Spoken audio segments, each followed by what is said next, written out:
ઘણા લાંબા સમયથી આમ આદમી પાર્ટી સાથે જોડાયેલો છું. આમ તો સક્રિય સભ્ય તરીકે હું 2018ની અંદર પાર્ટી જોઈન કરી. ત્યાર પછી સુરત મહાનગરપાલિકામાં જ્યારે ચૂંટણી આવી 2021માં ત્યારે ખૂબ મહેનત કરી. 17 નંબર વોર્ડમાં પૂના પૂર્વ ત્યાંના 4 ઉમેદવારોનો જીતાડવાની પૂરી મદદ કરી. એની સાથે સંકળાયેલા રહ્યા. ત્યારે પણ મને ટિકિટ મારી માગેલી હતી કોર્પોરેટરની. ત્યારે પણ પાર્ટીએ ટિકિટ નહોતી આપી. પણ આપણે કોઈ પાર્ટી સાથે નારાજગી હતી જ નહીં. પહેલેથી જ પાર્ટી સાથે જોડાયેલા હતા અને પાર્ટીનું કામ કરતા હતા.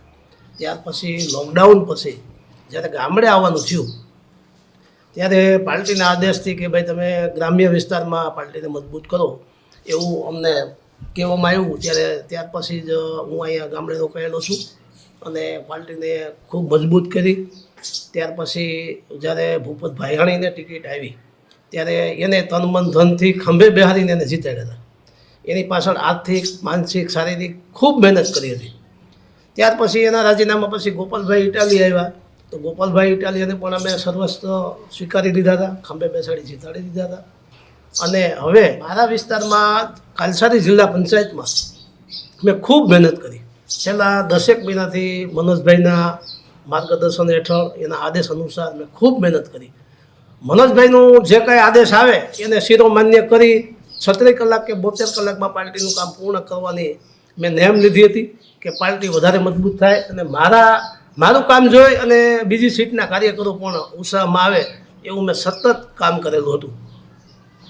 વિસાવદર તાલુકાના 84 ગામમાં એવું એક પણ ગામ નહીં હોય કે મેં અહીંયા ત્યાં પ્રવાસ નહીં કર્યો હોય. ગોપાલભાઈ હોય, ભૂપતભાઈ હોય, એની સાથે સતત 24 કલાક રહી અને પાર્ટીને મજબૂત કરવાનું કામ મેં સારી રીતે કરેલું. હું સક્ષમ જ હતો ટિકિટ માટે, પણ મને આનું એ કાંઈ સમજાતું નથી કે અમારી સીટની અંદર 14 દાવેદાર હતા અને આ ભાઈ જે આવ્યા એ 15મા દાવેદાર છે. તો 14માંથી કોઈને ટિકિટ ન મળી અને આની કોઈ પણ દાવેદારી હતી નહીં, છતાં એને ટિકિટ ગઈ. એટલા પૂરતી મારી નારાજગી છે. મારે પાર્ટી સાથે નારાજગી નથી, મારે વ્યક્તિ સાથે નારાજગી છે. આ જ પ્રકારની તમામ અપડેટ જોવા માટે ન્યૂઝરૂમ ગુજરાતને લાઇક, શેર અને સબસ્ક્રાઇબ કરવાનું ભૂલતા નહીં.